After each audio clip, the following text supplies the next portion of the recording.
to the Dirty Sports Podcast. I said welcome to the Dirty Sports Podcast with Andy Ruther and Joe Praino. Welcome to the Dirty Sports Podcast.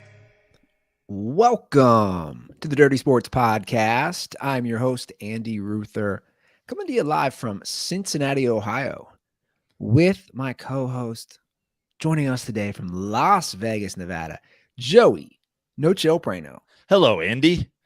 Afternoon from Sin City. That's right. Your old stomping grounds. The old hood. The old hood. Up here in the Masquerade Tower at the Rio. The Rio's like Airplane, the movie. You have to spell Rio with the exclamation point. That's the official title.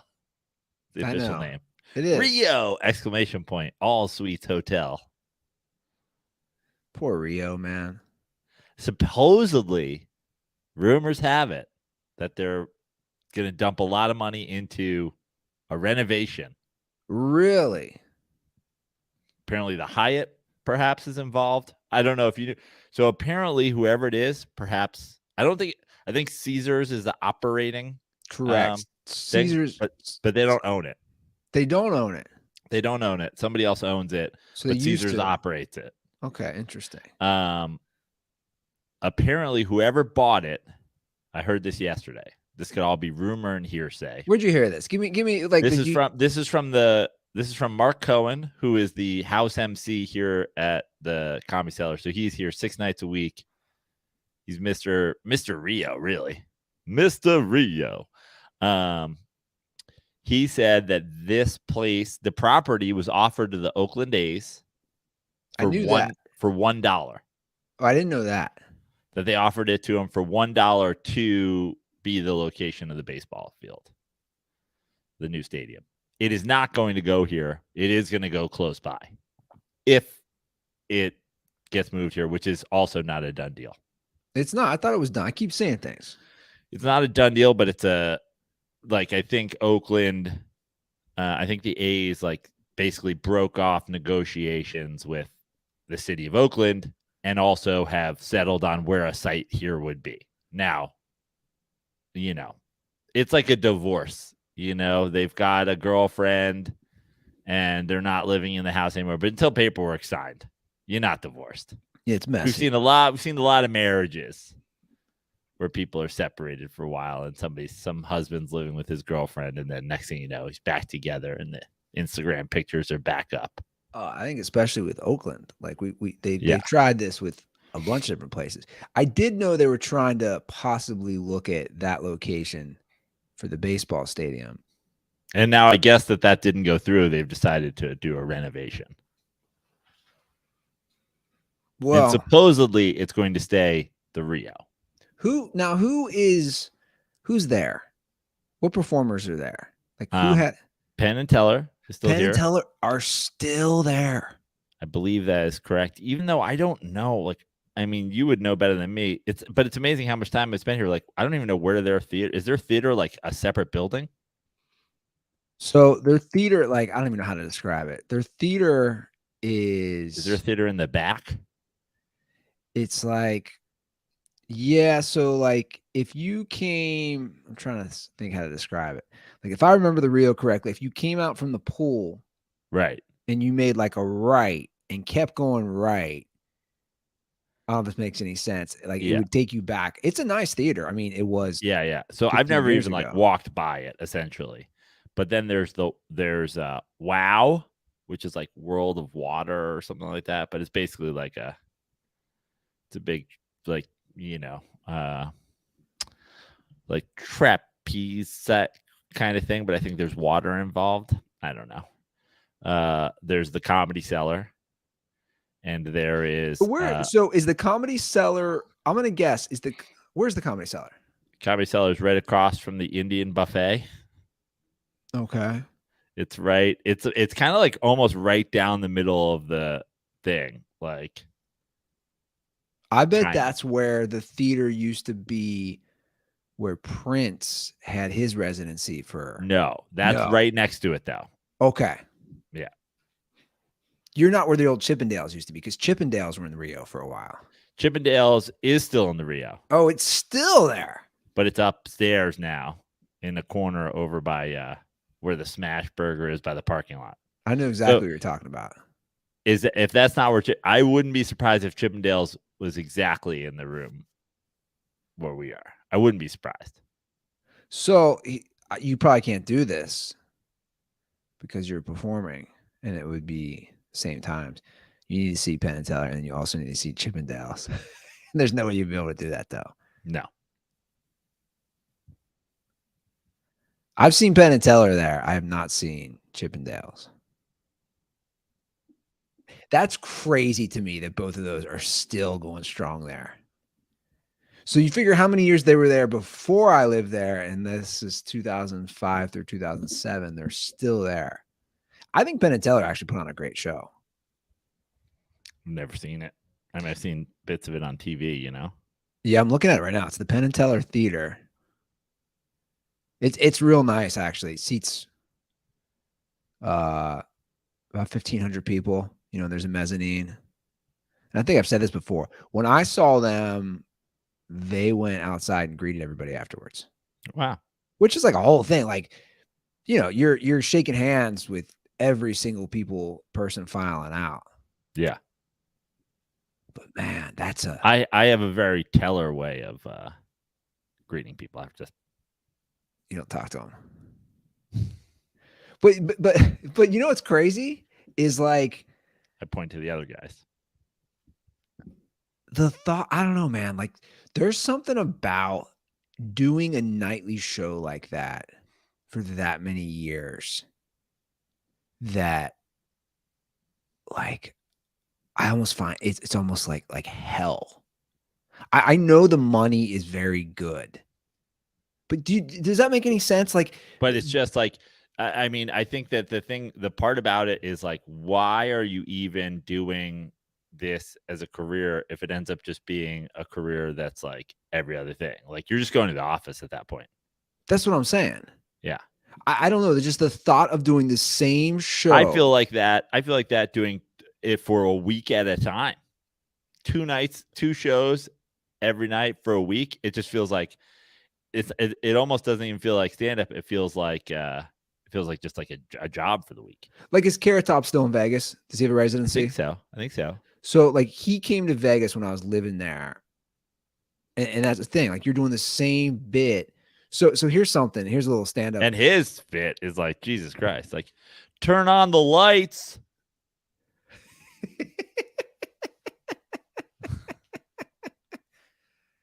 But, like, here's a little insider stuff that I know the Dirtballs will appreciate. And I'm not saying he still does this, but one of my teacher buddies also had a side gig because he just liked it. He was an usher at the Coliseum. So when I lived in Vegas at the time, the Coliseum was Celine Dion was the main residency. Elton John filled in for like 35 nights a year. And then the other nights that weren't filled in were Jerry Seinfeld.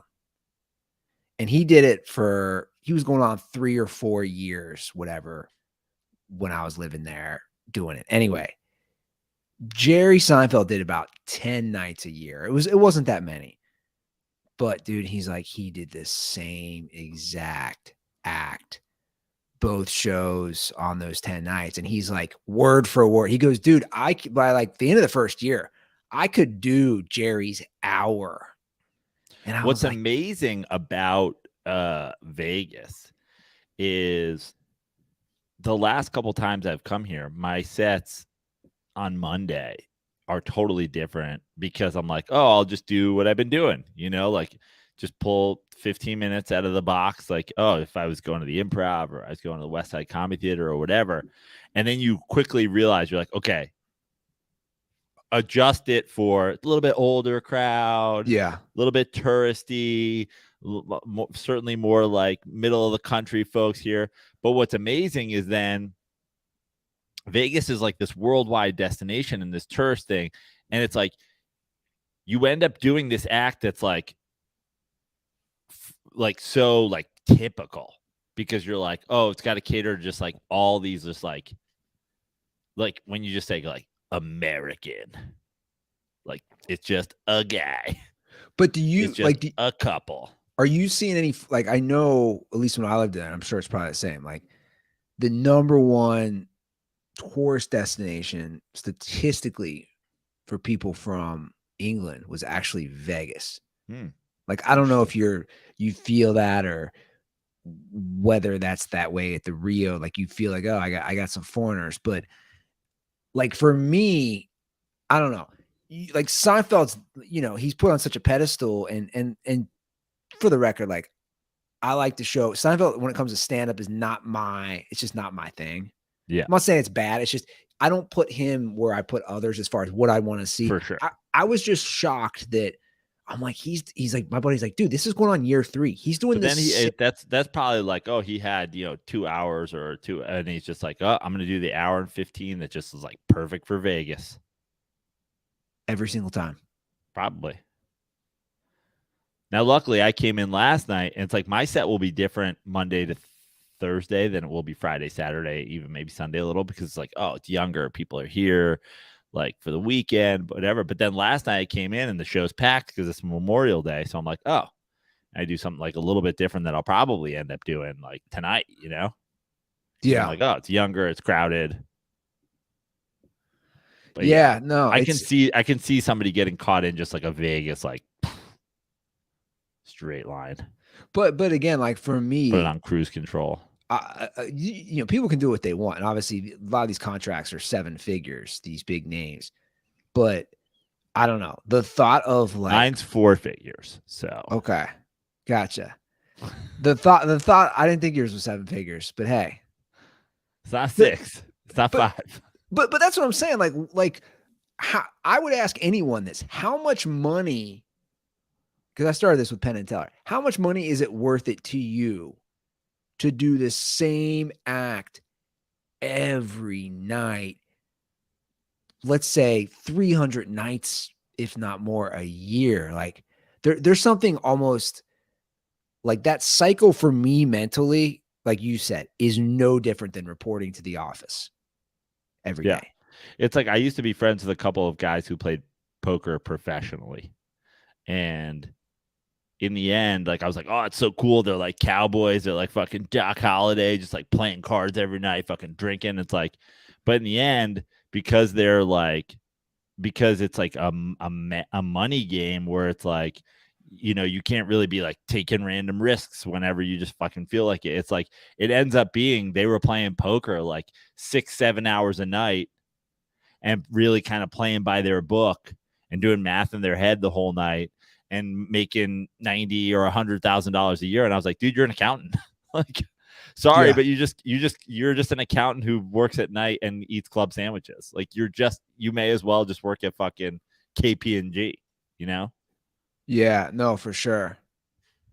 Well, look, man, you're there at a good time because the Stanley Cup final, doesn't it start in Vegas? Does. Saturday. Golden Knights versus the Florida Panthers. The 2-8 I love that. seed. We just did all that, and then Andy's like, we got to get this show on the track. We got to get back to sports. How about some hockey? No, I'm segueing into, I don't have much to say. I know, obviously, 2 teams that a lot, especially the Panthers weren't expected to be there. Hopefully we can get Ryan Clapp back on. Ryan, maybe you're listening right now from a train, shoveling coal. Got your conductor's hat on. We'd love to bring you back on Thursday if possible. Take that train right through Vegas. Pick up Praino. Yeah.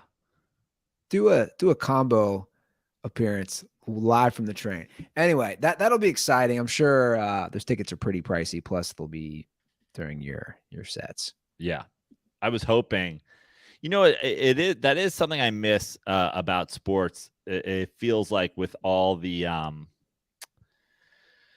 it feels with the way TV's gone and streaming's gone and whatever now, like, am I crazy? But did we used to have like if it was a weekend, especially if it was Memorial Day weekend or whatever, we'd have like afternoon playoff basketball. We'd have like afternoon, playoff baseball or whatever. It's like now it's just like everything's the idea that like no matter what. I mean, yesterday was a holiday and we're like, you get a 5:30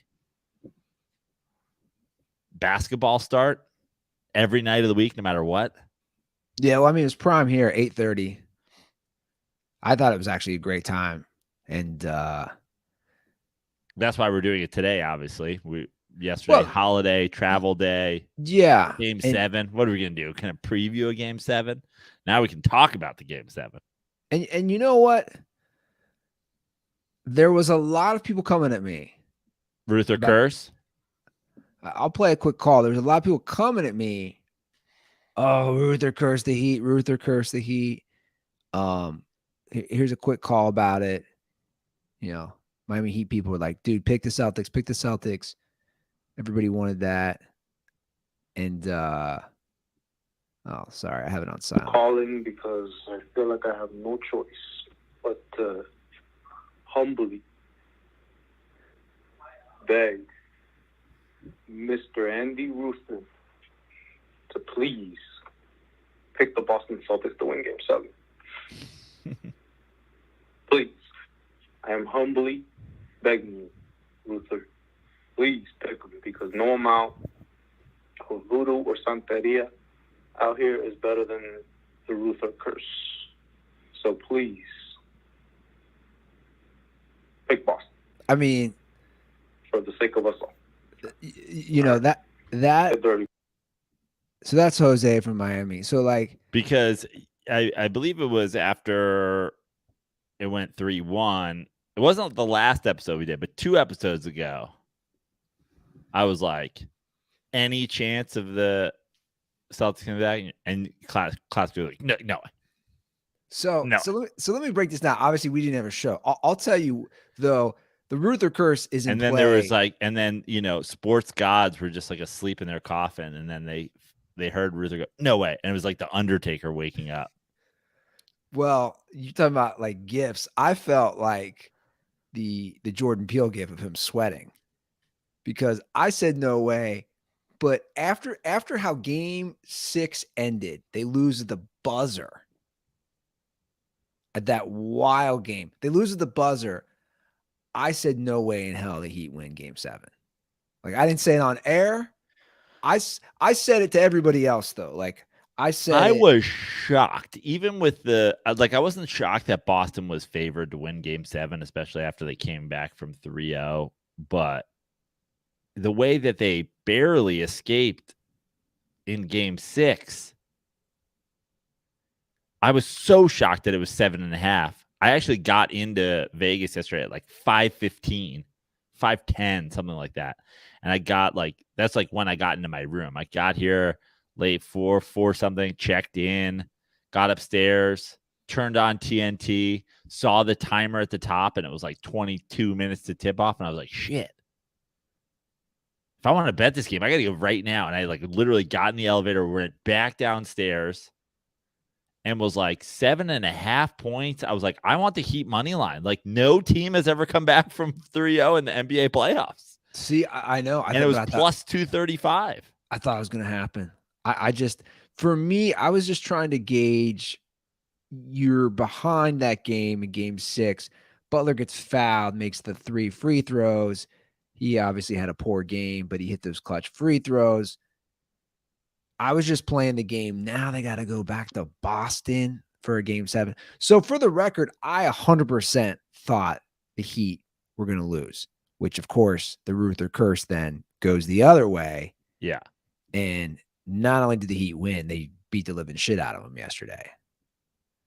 Basically, Jimmy Butler and the Heat, I think, dismantled this current roster, and I think they're done. The Jaylen Brown, my issue Justin with Tatum, the guys, it's like neither of them had a great game yesterday. Obviously, I know Jason Tatum is the Kobe stan. I know he fucking has some ode to Kobe every day, but man, if Jaylen Brown didn't do a fucking solid Kobe. 8 turnovers. Yeah. 8 turnovers, 1 for 9 from 3. What did he shoot total? Like 8 for 23 or something like that, or 6 for 23. It was pretty bad. Yeah. It was a very Kobe line. 6 for 23 for fucking 19 points. But I think the thing about these two guys is they both have that game in them from time to time. They both also have the game in them that Tatum had yesterday, which is just like, dude, it's a game 7 at home. Now he did, look, to be fair. Jaylen Brown played bad. Jason Tatum just played quiet. Like, I know, but Jason Tatum rolled his ankle the first play of the game. I'm just saying, like, that has to be mentioned. I mean, right. But listen, we've had some Jason Tatum's as a guy who gets MVP votes in the last couple of years, his tendency to disappear, and when he hasn't really had, like, what's his big moment so far? That 50 whatever point game. It's his career moment, is the 50-point. I don't know. I'm agreeing. Like, I don't know. Is it that? Round? He's played 6 years. I mean, I don't know. Is that his moment? I just feel like they're so similar in style of play, but they're so similar in what they can give you on a night-to-night basis. It just seems redundant. I just think I like both of them. I just think they have a redundancy problem. And I'll say this.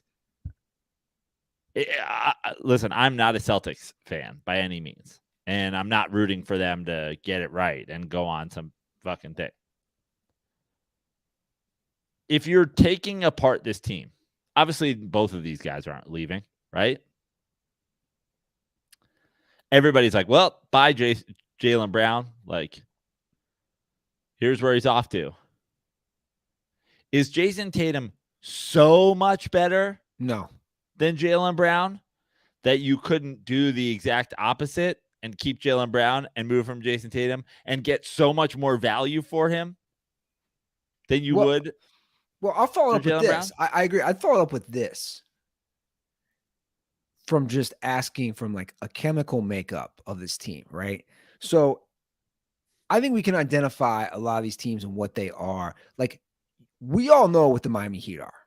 You have one star, you have a great coach, you have all these undrafted players that fit their role. They, for lack of a better term, are like niche guys that you're plugging them into place like a game of Tetris. That's what the Miami Heat are.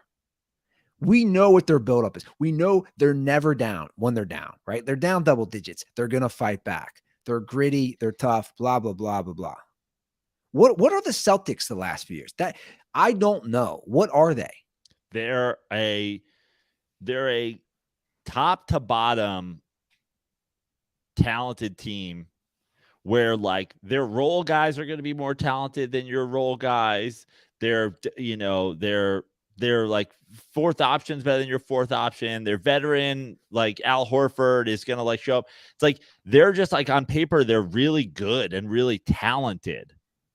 But the top heaviness of their two top stars, who are a first team All NBA or guy who gets MVP votes and a second team All NBAer, they are not guys who just carry you.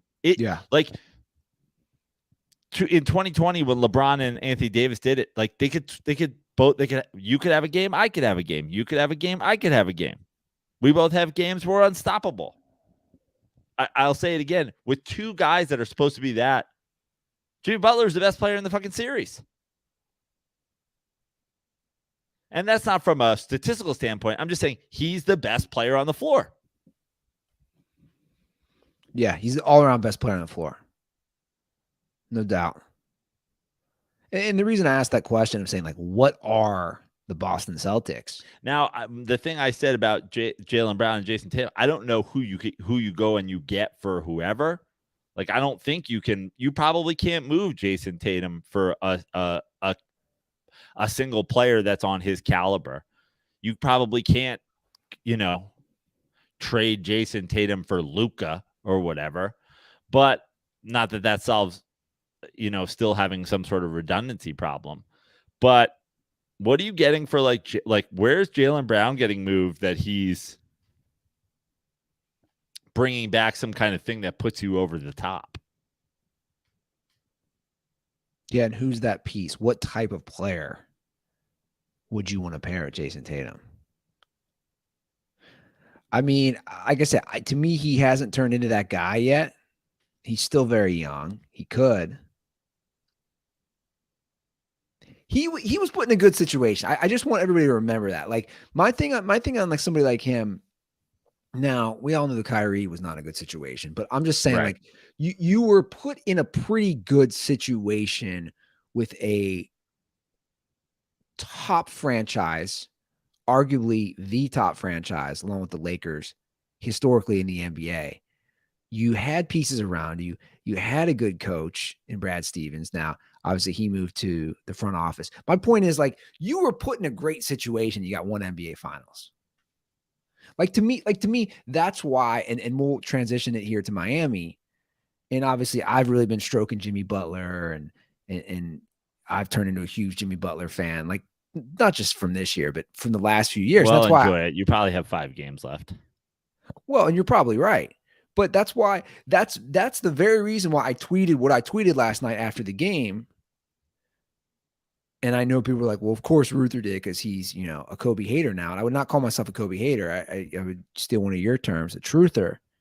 I would rather take playoff Jimmy Butler over playoff Kobe Bryant. And it's not even a question when it comes to the all-around player and, most importantly, making your teammates better. And the Heat are, for the millionth time, the definition of team basketball. But listen, the when you talk about Kobe Bryant, and you brought up, I didn't see the tweet. I actually don't even know what you're talking about. Well, that's all I said. All I said was I would take, and I specifically said playoffs. I said I'm taking playoffs. But let's just look at the Heat roster right now. So easy if they go out in the first round to do what every Kobe Bryant defender ever fucking did in the years which. All right, we lost Praino for a second. But I know what he's going to say, and I like where he's going with this. In the years, am I back?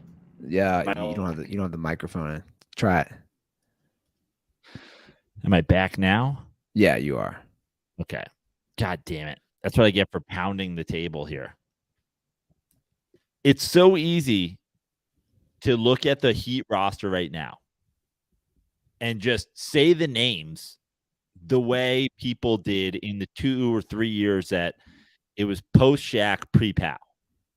Because when you criticize Kobe Bryant, and I think to me this is a totally fair criticism of Kobe Bryant and his career, elite players, truly elite players, top 10, top 15 guys of all time, no one wins a championship alone. But some of those guys won playoff series alone. Yeah. Quote unquote alone. Now, obviously, they're not playing alone. There's bodies on the floor with them. But no, when you look at guys through history, even fucking Dominique Wilkins, you're like, he got it done with like Kevin Willis. He's playing in like Eastern Conference Finals with like him and Kevin Willis on a Hawks team. Barkley on a Sixers team, Barkley on like historically great players. LeBron with the team he took to the fucking finals. It's like you can win playoff series without help if you're an elite player. Well, that's Kobe Bryant didn't, and everybody said, well, we're supposed to fucking take Smush Parker, yes, and Lamar Odom, and Chris Mim, to Kwame Brown. To what? To the second round? Well, and to the second round? Look at the guy. Look at the undrafted free agents and a 37-year-old Kyle Lowry and Bam Adebayo, who Jimmy Butler has in the NBA Finals for the second time in fucking 4 years. And that's all I was trying to say with that tweet. That's exactly what I was trying to say. Trust me, because we heard it all the time. I heard it all the time living in LA. It's like, I always love that. They're like, he's supposed to do anything with Smush Parker and Kwame Brown. I'm like, dude, Smush Parker is Gabe Vincent. Like, what are we talking about here? Like, it's the same fucking person. Right. Except Jimmy Butler gets the most out of his teammates. Correct. And that's why not only has it been fun to watch, it's like historically, to me, we always talk about history and these guys. And I'm just like, what Jimmy's done, 2 finals in 3 years, 3 straight conference finals, or 3 out of 4. I don't know. I just like, something has to be said for that. That's all I'm saying. And I agree with you. But also to not to take anything away from Jimmy Butler, but he's got a great coach. Yes. He plays for a great franchise. He is one of the best basketball minds ever running the whole fucking deal. Maybe some of those undrafted guys are better than fucking Smush Parker, but also Kobe Bryant didn't get out of the first fucking round.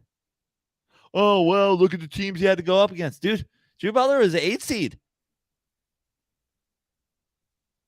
And that's what I talk about all the time. And, not that we have to do the whole fucking Michael Jordan thing, because I know that there's dirtballs who are in their room fucking, cutting their upper thighs with their fucking Harry's razors or whatever, because every time Michael Jordan's name comes up on this podcast, they try to take their own lives.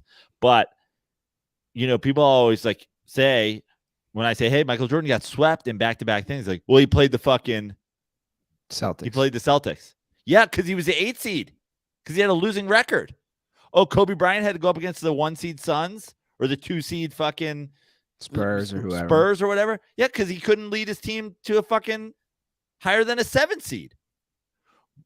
Scottie Pippen didn't even score fucking 12 points in that series that they won. Yeah, but they were the year Scottie Pippen finally showed up. They were a 3 seed playing a fucking 5 seed or 6 seed, whatever it was, because suddenly they were better throughout the course of the season. Yeah. Scottie Pippen made them better for 82 games. Don't worry what his points per game were. But Jimmy Butler, they had a rough season. They had a down season. They didn't play up to their things. And he was the 8 seed. And he won. He's going to the finals as an 8 seed. And like we see in the YouTube comments, he was also missing a 20-point per game scorer, Tyler Hero, basically all playoffs. And look, to me, to bring it back to Jimmy Butler, because that's what I want to give credit to. It's not about Kobe or any of these other guys. That's all I want to say. What they've done, and I agree, they have a great coach. He's great. They make it work. I just think what he's managed to do, and guess what? His teammates like him. This is you and I have talked about this a lot. I don't know why people don't talk about this. Teammates didn't like Jordan. They didn't like Kobe. Like this whole thing that you have to be a dick to your teammates, which I still can't understand to this day. I'm not saying you got to be best friends with your teammates, but like the notion that, oh, fucking killer instinct. But Mr. fucking, but Tom Brady, who, loves to throw, Microsoft Surfaces at his offensive coordinator, also takes fucking drunken rickshaws home from every fucking playoff win with Gronk, because that's his fucking boy. That's what I'm saying. Like Travis Kelce and Pat Mahomes are going to play in the fucking match against another pair of friends, fucking Steph Curry and Klay Thompson. But that's what I see with the Heat. They all, and suddenly Jordan Poole's not good anymore because Draymond Green punched him in the face in preseason. Oh, killer instinct. Yeah, you killed your fucking teammate's instinct. That's what your killer instinct is. Probably one of my favorite spins ever is, the famous Jordan one, punching Steve Kerr. And that's spun as a positive, which, by the way, saw Air, watched Air. Finally watched Air. Do you enjoy was it? Laughing. It's pretty good, and I love the history, and I think that's so cool. And from the Nike perspective, and I like how they handled it, how Jordan's not in it. It's just from that whole angle. But I did laugh once once his mom was talking about defensive player of the year and NBA All-Star and All-Star MVP and league MVP. I want to Finals know MVP. I want to know though, and I do think it's great that had never been done before and the Jordans were smart. I want to know how much actually is true.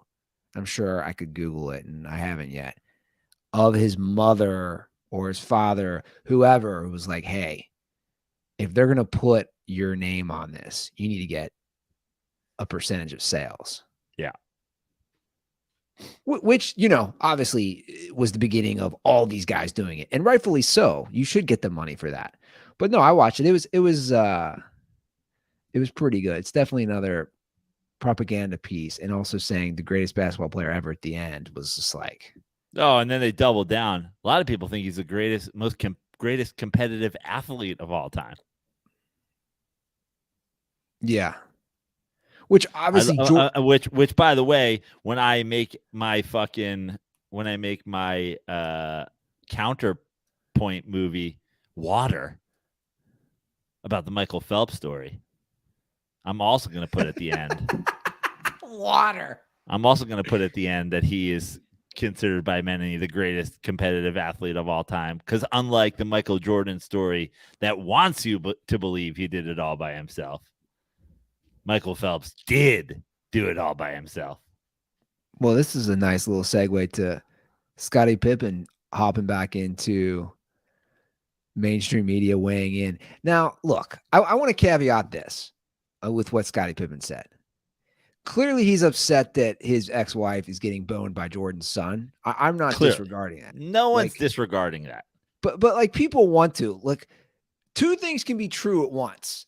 Is Pippen bitter as hell? Yes, of course he's bitter. Is what I'm about to play true? Most of it is. Now, he says some things about Jordan I don't agree with, but when he talks about team basketball and Michael winning before he got there, everything he's saying is true. So this is what he said, I believe. Was this Stacey King's podcast? I have no idea. This is, and I said this to you the other day. I said when the NBA Finals and the NHL, the Stanley Cup Final ends, we're going to be in the doldrums of baseball only season. I think that there's a segment, at least weekly, if not every episode, where we just play a clip from somebody who plays in or used to play in the NBA's lunatic podcast. The amount of NBA players out there every day that come with like the craziest fucking hot. I mean, there's an entire Showtime like channel devoted to NBA players having their own podcast, which is like KG and Paul Pierce kind of headline. Sure. There's Steven Jackson and Matt Barnes are kind of like the second duo. But I mean, Gilbert Arenas is a fucking podcast. Steph Marbury's got a podcast. I mean, Stacey King. So you're going to love this. I mean, how, like, if it doesn't already exist, how far are we away from Will Perdue, Bill Wennington, and Luke Longley having the three giant whites podcast where they just talk hoops? And they were like, we were all giant white guys that played on the Bulls.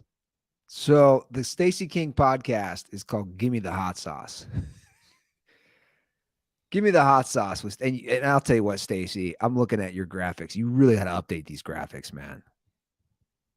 We got to connect you maybe with our graphic designer, Jessica. She's great because I like his graphics. They're like an emoji. No lie.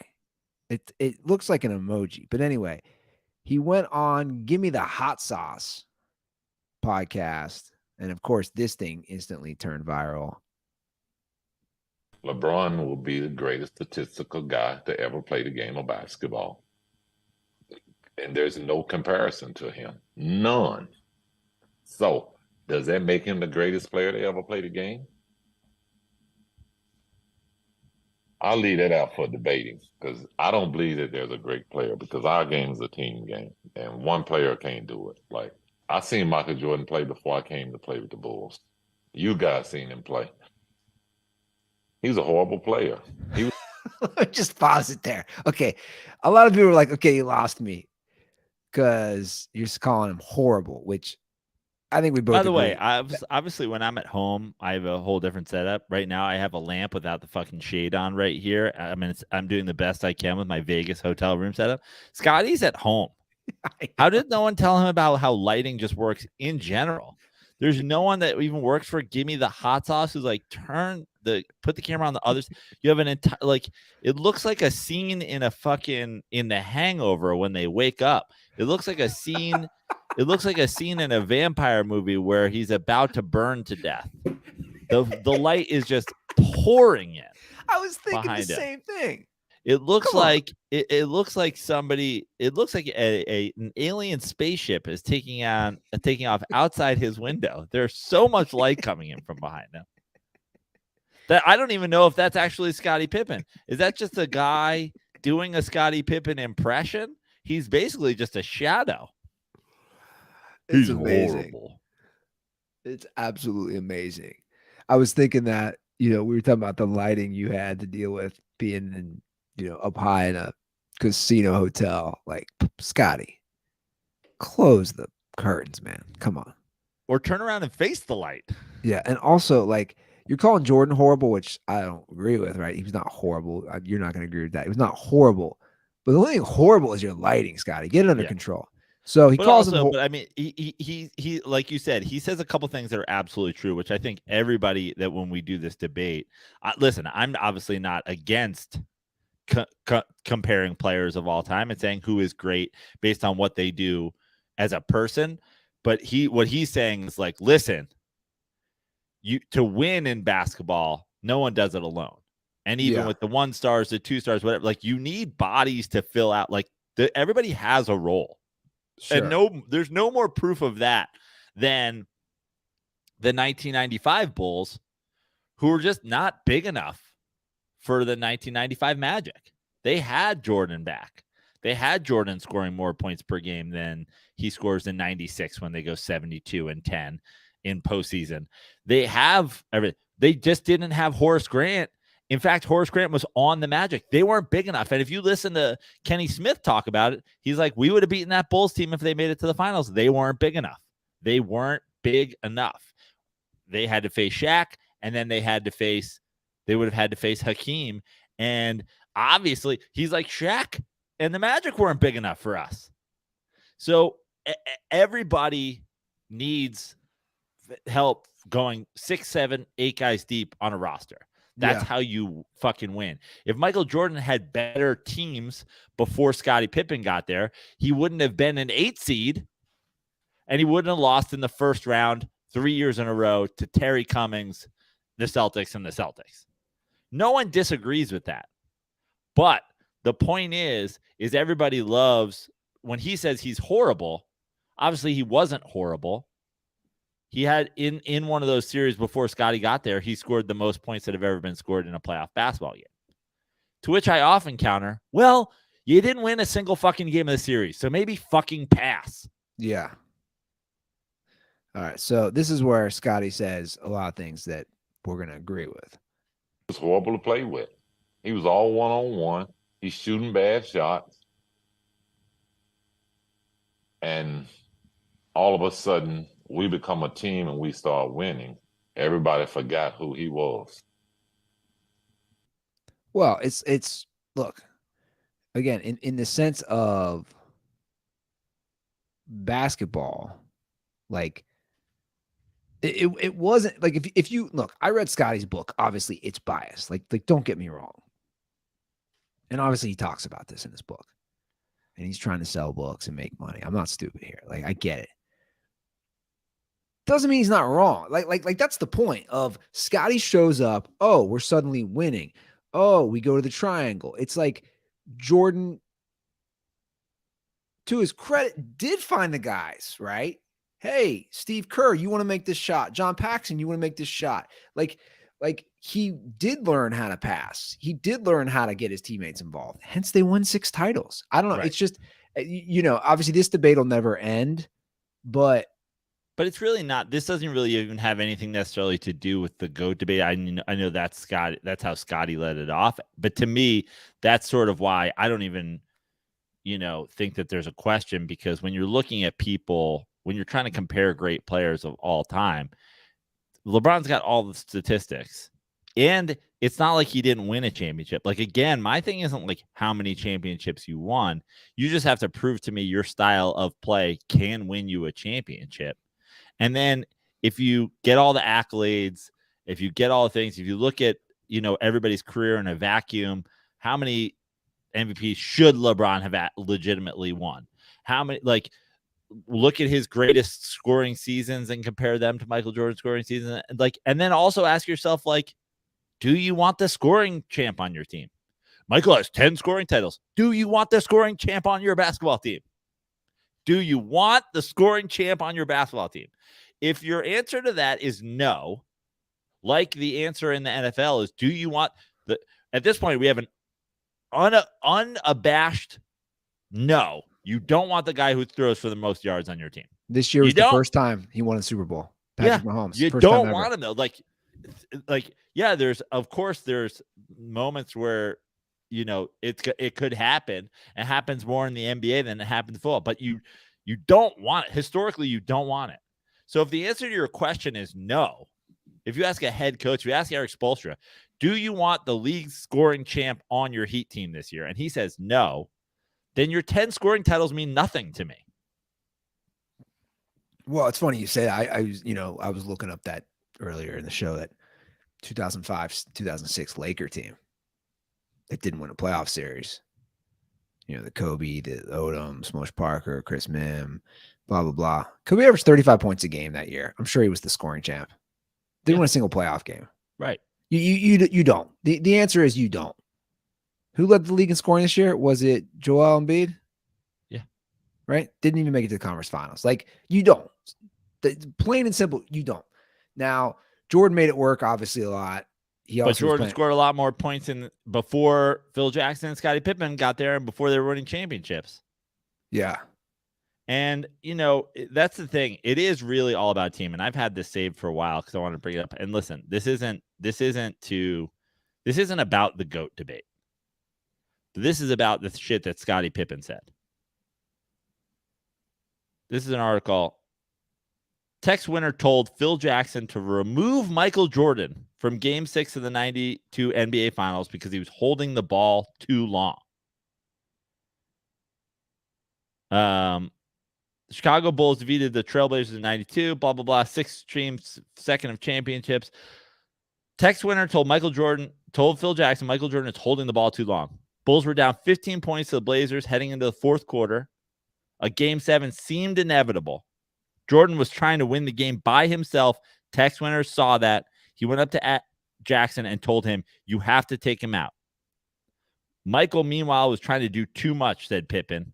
It was backfiring. You have to get him out of there. Text winner told one of the assistant coaches who pled to Phil. He's holding the ball too long. He's destroying our action. They benched Jordan. The Bulls go on a 14-2 run to start the fourth quarter. He gets back in the game down 3 or down 2, and they go on to win the game 97-93.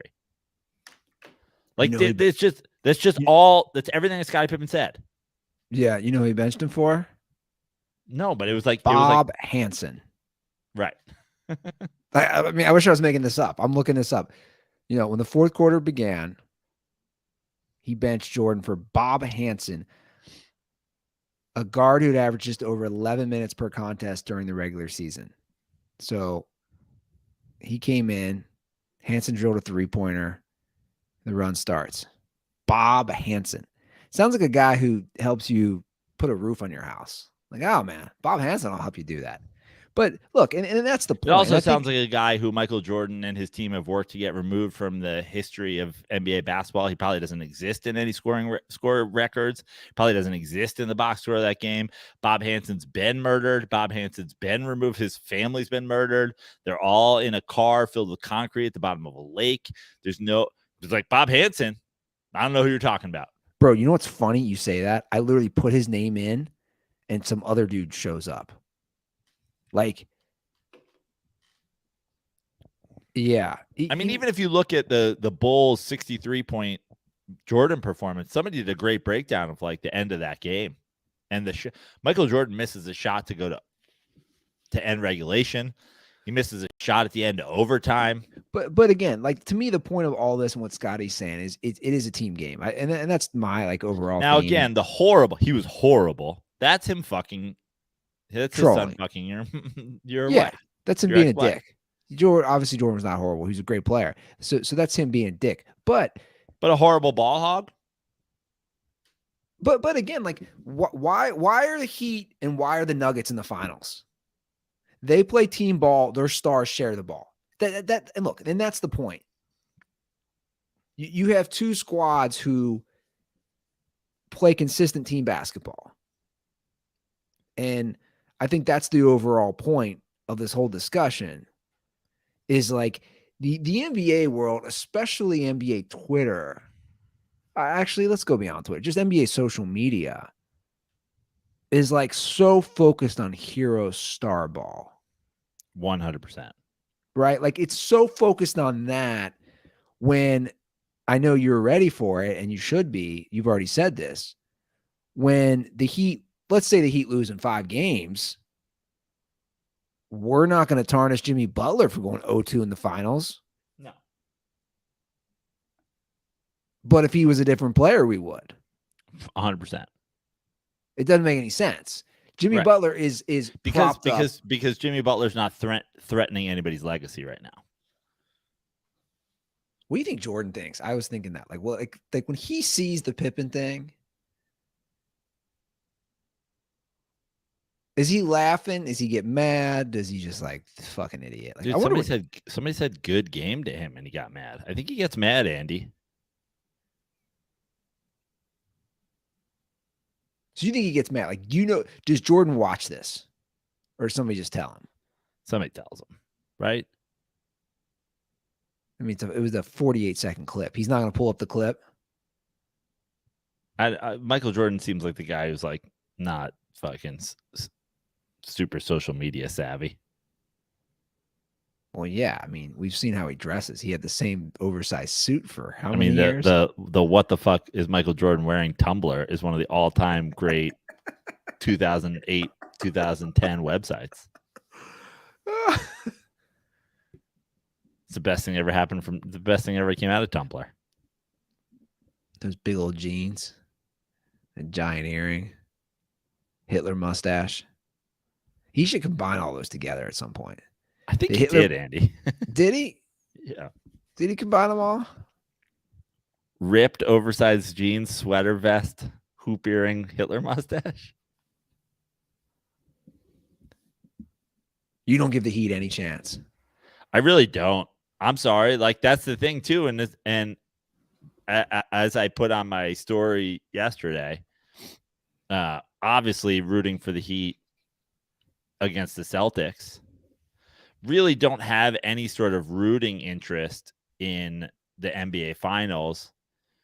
Like to me, and this is, essentially where my LeBron standing came from originally. I've always liked players that facilitate. Always. Historically, you go through my favorite guys in the NBA. LeBron, Steve Nash, Magic. I'm just a guy who enjoyed passing as a player, who likes the game when the ball's being moved around, likes to play that style, likes to be the guy passing, likes to be the guy receiving. That's the kind of style I like. So my rooting interest in the series comes from man, it's really cool to see Jokic play this type of unselfish run through him. It's not an inside out game because so often he's got the ball, he's bringing the ball up, or he's got the ball in the high post, or he's got the ball in the fucking top of the key. But to me, my rooting interest totally separate from obviously any sort of Knicks Heat rivalry. Even though before the playoff start, one of our thing was how's Joe going to feel about his Lakers and Knicks and Heat all being in the fucking thing together? I was like, I don't know what the fuck you're talking about. But I'll be rooting for the Nuggets because I like a sharing style of ball. So that's where my rooting interest comes from. But the truth is, yeah, I think it's Heat in 5. I think it's Nuggets in like 5. I mean, value-wise, as a guy who's sitting here in Vegas who's thinking about betting it, at first I was like, oh, it's probably value in betting them to sweep. But then I was like, oh, maybe I just, parlay Nuggets in 5 with Jokic MVP. Probably builds me some 8-1 or 9-1 value or something like that. Because they're both probably relative. It's probably, I bet you Nuggets in 5 is 3-1 and Jokic is, minus 150 or something like that. Well, the Nuggets have had a big layoff. Like this could possibly be a little momentum. Heat steal game 1. I mean, we've seen it. We saw with that Allen Iverson infamous step over Ty Lue game against the Lakers, and the Lakers won 4 in a row. This could possibly be that. I don't see that, but I'm saying maybe. I just don't see it because it's in Denver. Yeah. Well, that game they're was so in good LA, at home. They're so mediocre on the road. Like I could see it being 2-1. After they go 2-0 in Denver and they go back to the Heat. They go back to Miami and it's 2-1 and everybody goes, well, this is the fucking thing. And then Denver goes 1-2, done, 4-1. That's my prediction. Yeah. 2-0 Denver, 2-1 Denver, 3-1 Denver, 4-1 Denver. Well, I think we talked about. I think we'll call a game like we did.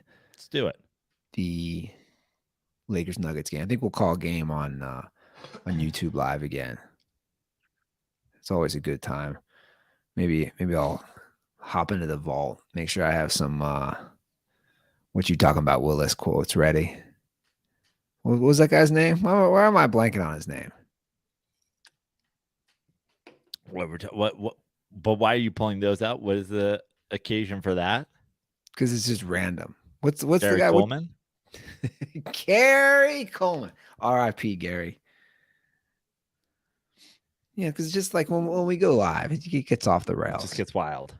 Last Thursday was one of the most off the rails episodes. If you guys didn't listen last episode, I would go back. I love those episodes that are just like, what the fuck did we talk about? And we have an update, by the way. I think I texted you this from Michael Majid. We talked about Goldberg. Oh, and so many people have reached out to me about Goldberg the goalie since our last episode. Oh, they have? Yeah. Justin Wood has a connection to Goldberg the goalie. Sean Weiss is his Majid. name. No, we're not calling him Sean Weiss. We're calling him Goldberg. So did you see did Jay Sizzle send you the Goldbergs? He did. You got to put that up if you can. I will. I forgot to do that. Yeah. So apparently, I asked, and I don't think he's going to care me reading this because Majid texted me. He's like, oh, dude, I just did that Hostel show that we used to run together. He's still running. Goldberg just performed, not the wrestler, and not Maddie, the hockey goalie. Right. Goldberg the goalie.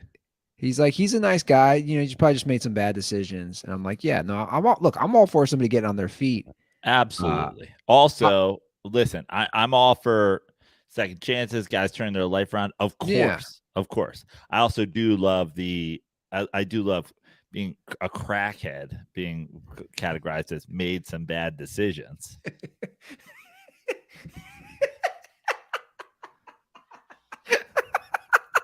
I love Jeffrey Dahmer at his parole being like, look, I made some bad decisions. Well, here's the deal.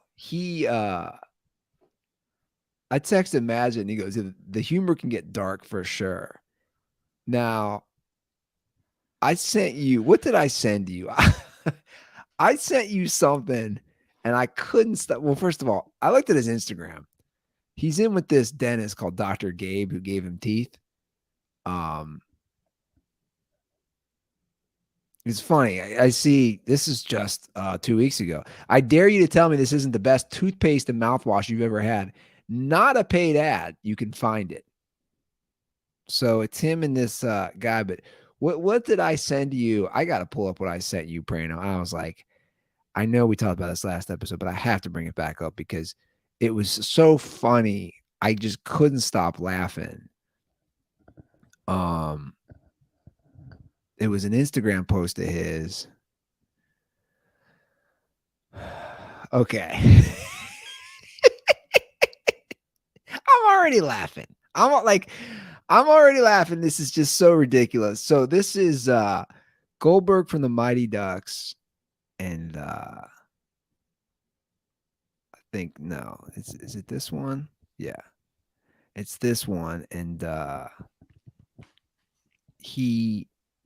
anyway, I'll just play the damn thing.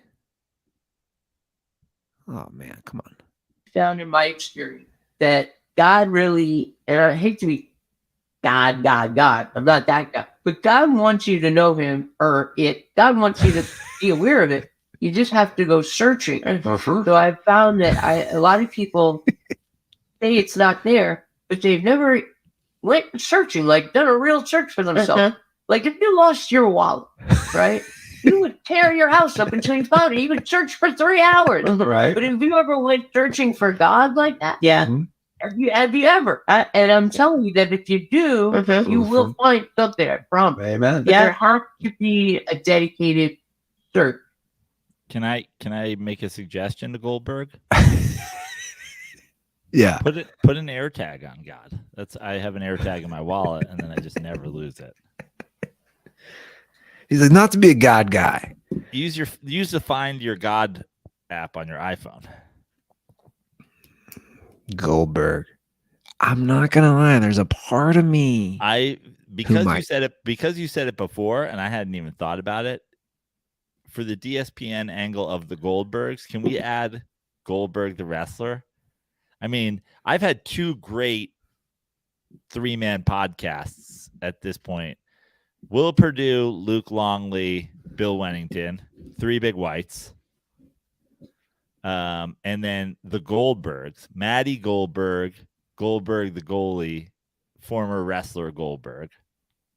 That'd be way better than our show. Yeah. And then the 3-on-3 basketball game between those 2 podcasts, epic.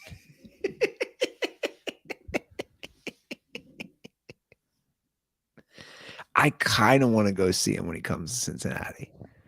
$30 is a lot though for like that type of stuff.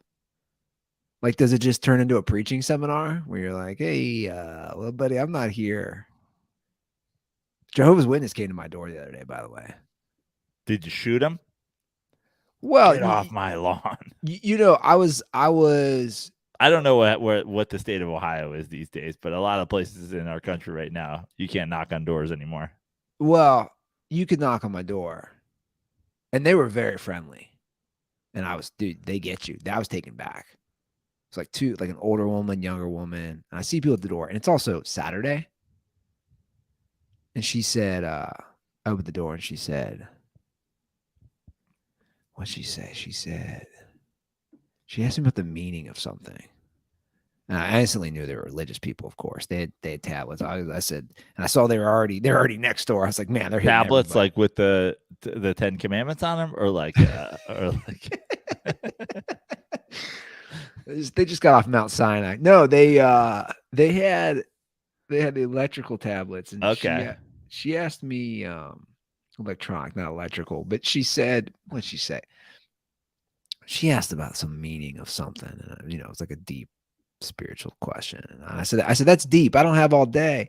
And then I didn't wait. I go, what religious group are you with? She goes, Jehovah's Witness. And then she brought up a psalm, and I was like, look, guys, don't waste your time here. Like I feel like you're doing your thing, whatever.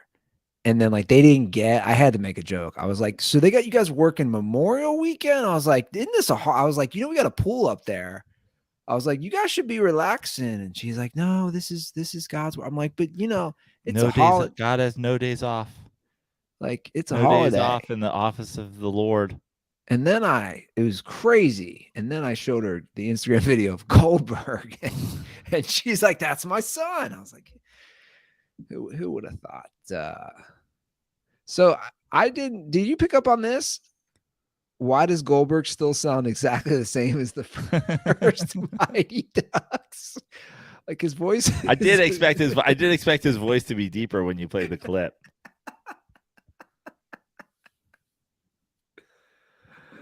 Oh man. Okay. For your idea, how about I do this? I pay for his show, and then I'm sure he does meet and greets. Afterwards, I'm just like, yo, I got a buddy named Goldberg. You're in LA. He's in LA. I think the wrestler's probably in LA. Can we make this happen? Yeah.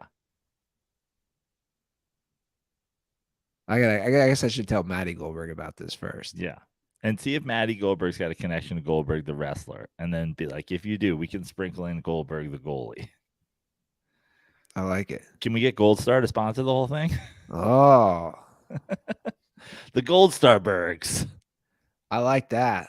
The Goldbergs, presented by Gold Star. Maddie be like, what is this? A chili and cheese on spaghetti? You got any chicken fingers? No, he'd go full Ruther with too. Like, I heard they have good burgers too.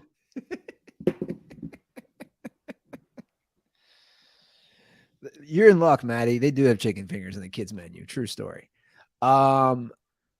Speaking of Goldbergs and goats, so did you drink any Miller Lights this weekend? I see you have one right now. I've got what is this, a 24? I think this is a 24. A little 2x4. Yeah, I think it is, right? Is that what I'm holding here? I think so. Did I drink some Miller Lights this weekend, Andy? So weekend started off on Friday. Played a round and a half of golf with Randy Ruther, Andy Lazarus. We went out first. Randy and I started at Penmar. We played a couple holes. Played 9 holes there. Drank some Miller Lights. Got in the car, headed down to Westchester. Played a hole 18 there. More Miller Lights. I went out to 2 shows on Friday night. Miller Lights. Saturday, it was just a casual day, hanging around, watching baseball, watching hoops. Miller Lights.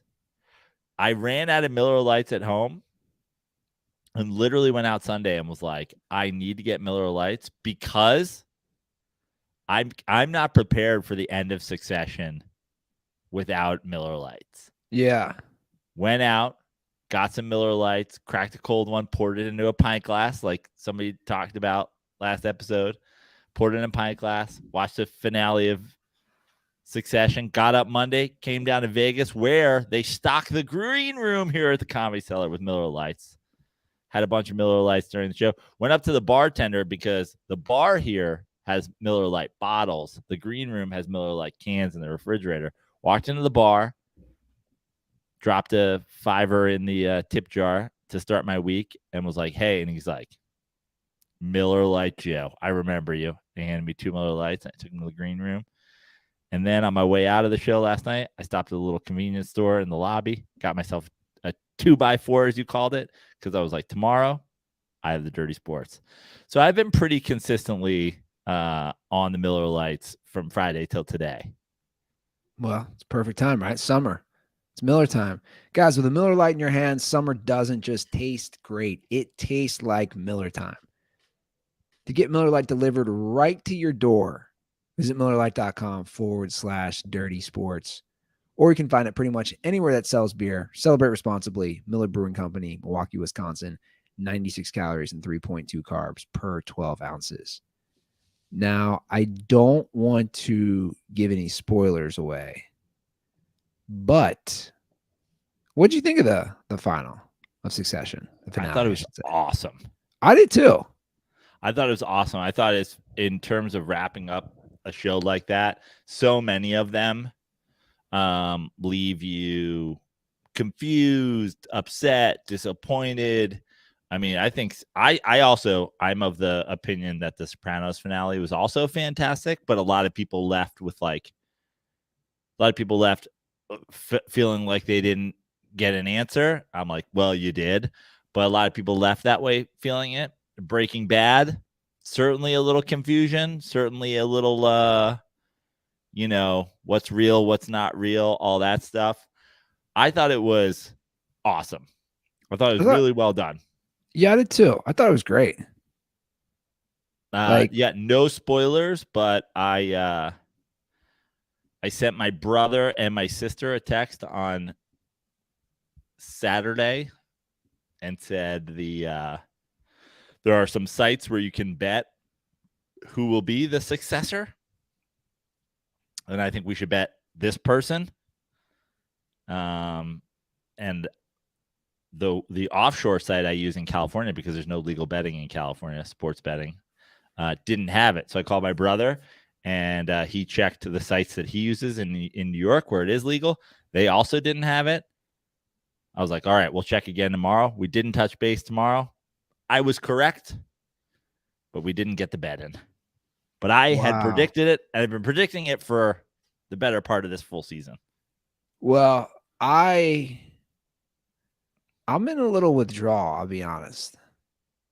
And to me, a lot of people said this season, they were like, oh, a couple episodes, really nothing happened. Like, this season was awesome. I thought this season was epic television. I thought it was the best season for sure, but like, obviously we haven't had a Sunday since that. My point is I'm already in like knowing there's no more Succession. Now it ended on the best note, I think, as far as kind of, wrapping everything up. But I just, the fact, and I watched the bonus thing at the end, with the show creator and one of the producers. It's only like 6 minutes. I recommend everybody watching that. I don't know. Just in my head, I'm like, oh man, 4 seasons was perfect. But I just stinks that there's no more Succession. It's a great show. Well, I think, I haven't really settled into a withdrawal yet, because I have a pretty good week thing that I've been on where Succession, my girlfriend got me into Yellow Jackets, which I think is pretty fucking bad, especially the second season, but it's like the palate cleanser on a Sunday. Then early in the week we get Ted Lasso, and then another day after that, Dave, which I think is a criminally underrated show. But I think the real withdrawal is going to hit me. Like Succession's heroin and Ted Lasso's methadone.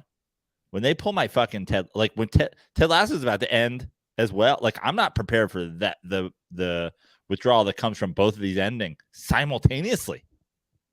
I know a lot of people are Barry fans. I actually stopped watching Barry in the beginning of season 3. So I guess I could go back to that, but I thought it fell off a little bit. I got something for you though. I got something that you'll probably like, that we can kind of give you that fix that you need. The Goldbergs. The Goldbergs.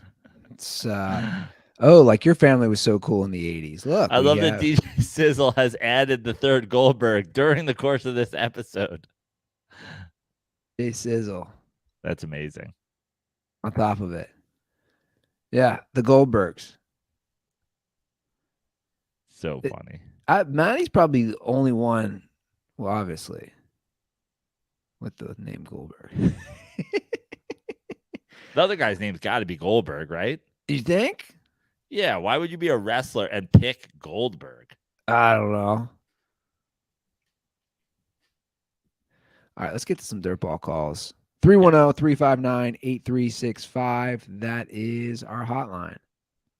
First up, we have a baseball call for Praino. Great. What's up, guys? It's Samir from Austin. I got a question for Praino that's baseball related.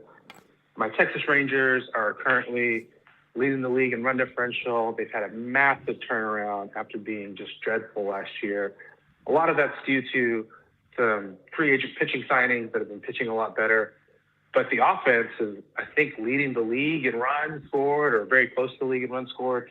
And nothing has really changed with the roster or the lineup on offense. So I'm trying to figure out why it's changed. It seems like the only big change that's happened is we got a new manager, Bruce Bochy, obviously won a couple World Series with the Giants. I was hoping you could help me understand what do you think it is that good managers bring to the table in baseball as far as performance go? I know they do strategy and make calls on when to pull people and lineups, but what kind of coaching do they actually do that helps these players perform better? Because I can't understand why the Rangers are suddenly leading the league in runs forward after just having a very pedestrian offense last year. Anyways, love to hear your thoughts. Thanks. Bye. Well, I'm glad that you mentioned Bochy because I think you were going through all the things. Oh, the pitching's better and the lineup's the same and whatever. And I'm just like, yeah, but Bochy, you guys got Bochy now, and that's the thing. And I think that really can't be stressed how important a guy, especially like Bochy, is for a team like the Rangers, which there's some guys on the team who have playoff experience and there's some veterans on the team, but there's also some young guys and whatever. And really, I think the thing that a guy like Bochy brings to your team that makes you better long-term is that on a day in and day out, he's a manager that's just going to keep you guys level. He's seen it all. It's all about the thing about baseball is it's not like in football and not even like in basketball. Like in basketball, yeah, any given night, and in football, any given Sunday or whatever. But you're gonna lose to bad teams in baseball. You're just going to. You're gonna lose. If you lose 60 games in the year, you're a great fucking team. So for a guy like Bochy, it's listen, telling these guys yesterday doesn't matter, tomorrow doesn't matter. We're just, we just got to get up and play ball every fucking day. Don't let guys get too high. Don't let guys too low. As far as run differential goes, though, you guys also have had pretty terrible bullpens in the past, spotty pitching, and winning is easier when your offense is going to be better if your defense is getting stops, even though they're in no other sport are they I should say baseball, they're not as closely tied in anything else. You don't have a short field like in football, or you're not getting turnovers like in basketball. But if you're getting quick innings and you're just getting back to offense, you're not standing out there. You're not fucking, baking in the sun. You're not getting tired. You're not getting bored. You're not having long innings. You're not getting whatever. So it's a guy like Bochy, what he brings to the table, he knows how to manage a bullpen so that guys are pitching when they need to and not pitching when they don't need to. It's just a baseball manager. There's so many fucking games and there's so many little minor things, spotting when guys are slumping and giving them a day off.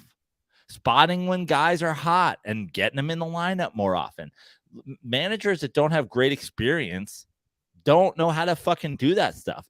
They don't see those little things. I mean, there's something that's going on with the Mets right now, which is every fucking lineup that the Mets put out, they're so devoted to going righty, lefty, righty, lefty, righty, lefty in every lineup. And you're just at some point, you kind of got to let that go and hey, maybe our best three hitters should hit 1, 2, and 3, or 2, 3, and 4. Fuck lefty, fuck the analytics. And I think that's something that Bochy has always been great at is he's got great baseball instincts. He's going to make the move, whether it's analytically correct or not, that his gut tells him to, because the analytics could say, hey, this guy's not going to be great today against this pitcher, his career. And he's just he's seeing the ball really well. He's running really hot. I don't really give a shit that he doesn't have a hit against this guy in his whole career. Well, he's also a career 300 hitter. So maybe if he doesn't have a fucking hit against this guy in his whole career, maybe he's due for one. It's just, being the manager of a baseball team is being the guy who runs a cheesecake factory kitchen. You're not cooking a gourmet fucking meal every day, but you have to be responsible for 20 fucking servers and 10 fucking people in the kitchen and a menu that's 25 pages long. And you just gotta be listen, guys, some days it's gonna be shit in here and we're gonna have a fire, and some days it's gonna be smooth. But we just gotta come in every day and fucking do our thing. And I honestly, when you look at it and you say, look at this Texas Rangers team now.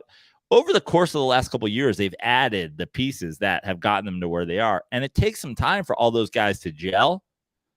But when you have a guy like Bochy there, it's just going to speed up that process so much. And I think that all the signings, I think he is the X factor between a team that the Rangers had last year and a team that the Rangers have this year. Is this the first year of that new stadium, or was that last year? That was last year, I believe. Is that old stadium still there? I don't know. I feel like they must have taken it down or are in the process of it. But I think there was a little bit of crossover where they were like playing high school games there and shit. No, it's still there, man. It's just still there. They just have 2 ballparks. I don't know what's going on. Let me see here. I'm just curious. Because we were just there a couple years ago. Yeah, we were there in what? That was 2019. I guess that was 4 years ago. And that was the next to last season of that ballpark, I think, right? Oh, yeah, I forgot. All 6 of the 2020 World Series games were there. Right. That's correct. All right, let's hop on another call.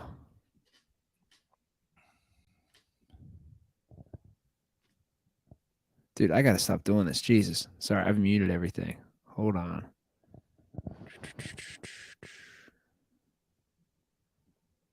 Hold on. All right. Sorry.